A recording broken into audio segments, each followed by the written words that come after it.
Good morning, welcome back to my channel. তো আপনারা সবাই কেমন আছেন? আশা করি সবাই খুব ভালো আছেন। তো আজকে একটা নতুন ব্লগে আমি আপনাদের সবাইকে স্বাগত জানাই।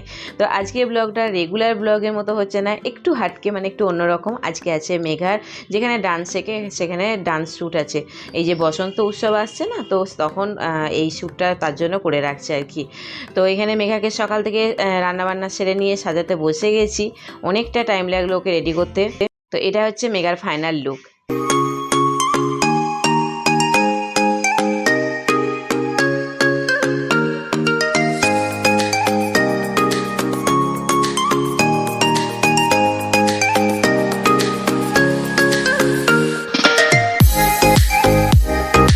মেঘাকে নিয়ে চলে এসেছি, মেঘা যেখানে ডান্স শেখে সেখানে। তো এখানে সবাই অলরেডি অনেকে চলে এসছে, আরও অনেকে আসতে বাকি আছে। আবার কেউ কেউ এসে কিন্তু এখানেই রেডি হচ্ছে। আর আমি মেঘাকে না সব করেছি, মেঘাকে একটা লাল টিপ কপালে পরাতে আমি ভুলে গেছি। তো ওরই যে একজন পার্টনার ছিল, মানে ওরা যে গ্রুপে ডান্স করছে, ওরা 4জন না 5জন মিলে, তো সে একজন লাল টিপ নিয়ে এসেছিল। তো সে বলে, আন্টি আমি ওকে পরিয়ে দিচ্ছি লাল টিপ। তো লাল টিপ পরিয়ে দিচ্ছে। আর ওদের ডান্সের ম্যামও অনেক সকাল চলে এসেছে, কিন্তু যেখানে সব ডান্স হচ্ছে সেখানে ম্যাম আছে আর কি। যেখানে আর কি শ্যুটগুলো হচ্ছে সেখানে ম্যাম আছে। এই যে ম্যাম এখানে এবার চলেও এসছে। এখানে এখন ফটো শ্যুট চলছে, সব ম্যামকে নিয়ে সবাই ফটো শ্যুট করছে। কেউ স্ট্যাটাসে লাগাবে, কেউ স্টোরিতে লাগাবে, কারো ইনস্টাগ্রামে দেবে। তো এটাই হচ্ছে ম্যাম সঙ্গীতা। এনার ব্যবহার খুবই ভালো এবং খুব মিষ্টি দেখতে, আমার তো খুব ভালো লাগে। এবং সমস্ত স্টুডেন্টদের সাথে উনি একদম ফ্রেন্ডলি মেশে, খুবই ভালো লাগে। যে হ্যাঁ, টিচার বলে একটা টিচার ভাব, শাসন করা, এইসব ওনার মধ্যে কিছু নেই। ফ্রেন্ডলি মেশে, খুব ভালো লাগে আমার সঙ্গীতাকে। বসন্ত উৎসবের এই যে ভিডিও শ্যুটটা হচ্ছে, এটা অনেক আগেই করা হয়ে গেছে, কিন্তু আমি ভিডিওটা এডিট করিনি। ভিডিওটা এডিট কেন করিনি, কারণ এটা আমাদের ঠিক বসন্ত উৎসব, মানে যে দোল খেলাটা আছে ওটা ঠিক আগের মুহূর্তে কি তার একদিন বাদে এই ভিডিওটা দেওয়ার জন্যই আমি এটা রেখে দিয়েছিলাম গ্যালারিতে। তা এখন সেটাকে এডিট করে আপনাদের সামনে দিচ্ছি। তো এটাই হচ্ছে মেন কথা। এটা অনেক আগেই কিন্তু শ্যুট হয়ে গিয়েছিল। আপনারা হয়তো দোলের আগের দিন কি পরের দিন এটা পাবেন ভিডিওটা। হবে এবারে ঠিক আছে। এরা এখানে বসে আছে বাচ্চাগুলো, ওদের খিদা পেয়ে গেছে, টিফিন সব নিয়ে এসছে, এবার যে যা সব বের করছে।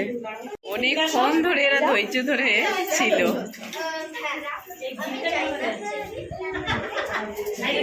টিফিন তোমাদের খিদে পেয়েছে তো টিফিন খাওয়া শুরু করে দাও। খাবে না? এনেছে টিফিন এনেছে না, পরপর তুলে যাবো, পোজ দিয়ে যাচ্ছে।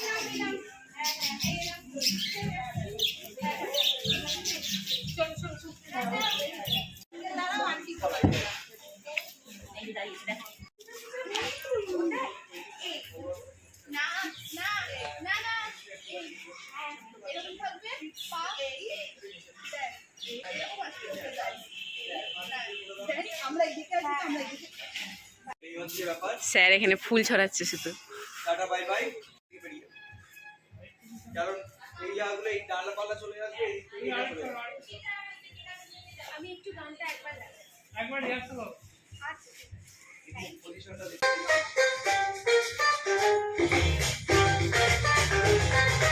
তো এখানে এই যে 4টে মেয়ে ওরা পারফরমেন্স করছে, শুধু যে এরা 4জনই করছে তা না, অনেক বাচ্চারাও করেছে এবং অনেক বড় বড় গার্জেন ওনারাও এখানে ডান্স শেখে, তারাও এখানে খুব সুন্দর পারফরমেন্স করেছে। আর এখানে আমি পুরো গানটা আমি দিতে পারলাম না, এটার জন্য এক্সট্রিমলি সরি। সেটা আপনারা অনেকেই হয়তো জানেন, তবু আমি একবার রিপিট করে দিচ্ছি, কারণ ইউটিউব থেকে আমাকে কপিরাইট দিয়ে দেবে, তো সেটার জন্য। তো এখানে শ্যুট চলছে ওদের, আর এখানে স্যার আছে এবং ওনার ছেলে আছে, ম্যাম আছে, প্রত্যেকেই আছে। তো খুব আনন্দ হচ্ছে এবং অনেক গার্জেনরা আছে।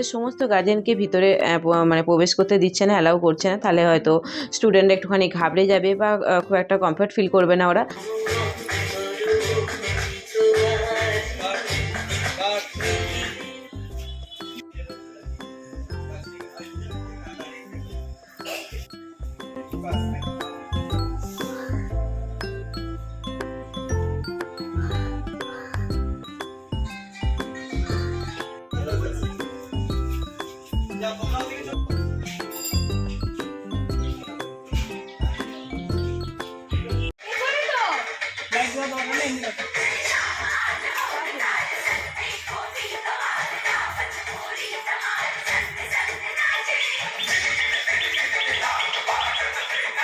ছবি তুলি এসব হচ্ছিল, কারণ ওই ছবিগুলো সব গ্রুপে আরে দেবে। আর এখানে এবারে বাচ্চাগুলো পারফরমেন্স করছে, মেঘার পারফরমেন্স হয়ে গেছে, ওদের পারফরমেন্সটা কত সুন্দর লাগছে দেখুন। আমি বলছি না আমি সবগুলো করতে পারিনি, জাস্ট দু একটা করেছি। এবার গার্জেনদের পারফরমেন্সটা করবো শুট, তারপরে আর ছেড়ে দেবো। বাড়ি যাবি না এবারে? বাড়িতে গিয়েও দেখতে পারবি। আর এসি তলা এসে আরাম লাগছে, ওখানে কি গরম লাগছিল গো, ভীষণ গরম।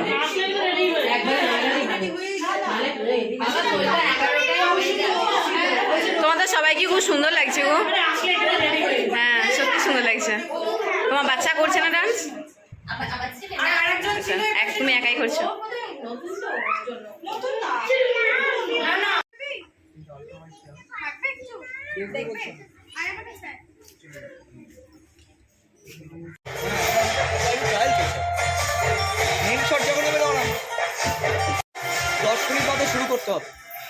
তো এখানে পারফরমেন্স মোটামুটি যতগুলো পেরেছি আমি মানে তুলেছি, তারপরে এবারে বাড়ি যাচ্ছি, কারণ আর আমি থাকতে পারছি না। অলরেডি 1:30 বেজে গেছে, মেঘারও খিদা পেয়ে গেছে, আমি টিফিন কিছু নিয়ে যাইনি।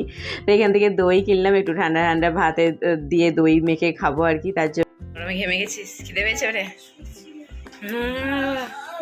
আর ফ্যান চালিয়ে এখন বসে গেছে, গরমে টায়ার্ড হয়ে গেছে, শুধু কাট করছে শ্যুট করছে, কাট করছে, বারে বারে ক্লিপ নিতে নিতেই টায়ার্ড হয়ে গেছে ওরা।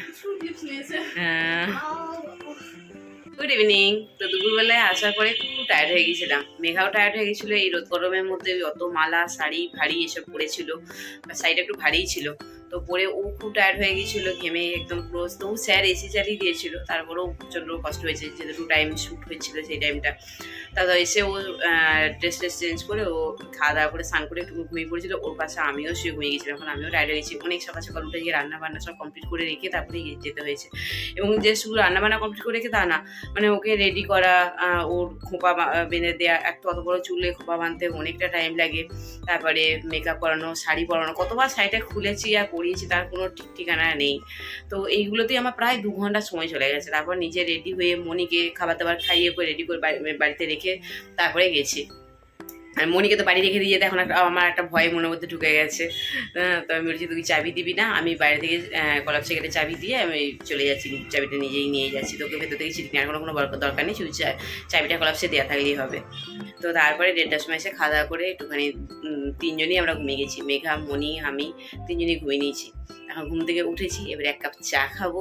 পিন্টু আজকে দোকানে মানে দোকান থেকে মার্কেট চলে গিয়েছিলো, তো সেই জন্য আজকে বাড়ি আসে না, ও সেই রাতে একদম আসবে। তো একটু চা খেয়ে তারপরে একটুখানি বাজারের দিকে যাব, ওই যেতে যেতে 8টা 9টার সময় যাবো, কারণ এখন গেলে এখন ডাক্তার থাকে তো খুব অসুবিধা হয়, মানে 5 জন বসতে পারি না, কোনো কথা বলতে পারি না, কিছু না। যাবো তারপরে আবার বাড়ি আসবো। আর রাতে রান্না আজকে ভাত করবো, এছাড়া কিছু করবো না।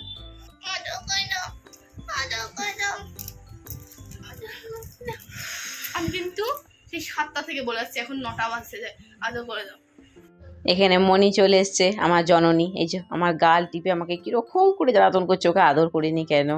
তো চলুন, ও আমাকে এইভাবেই জ্বালাতন করতে থাকবে, আর আমি যখন মা হয়েছে আমাকে তো সহ্য করতেই হবে। তো চলুন, ব্লগটা এখানেই এন্ড করছি। আজকের মতো গুড নাইট, আপনারা সবাই খুব ভালো থাকবেন, সুস্থ থাকবেন।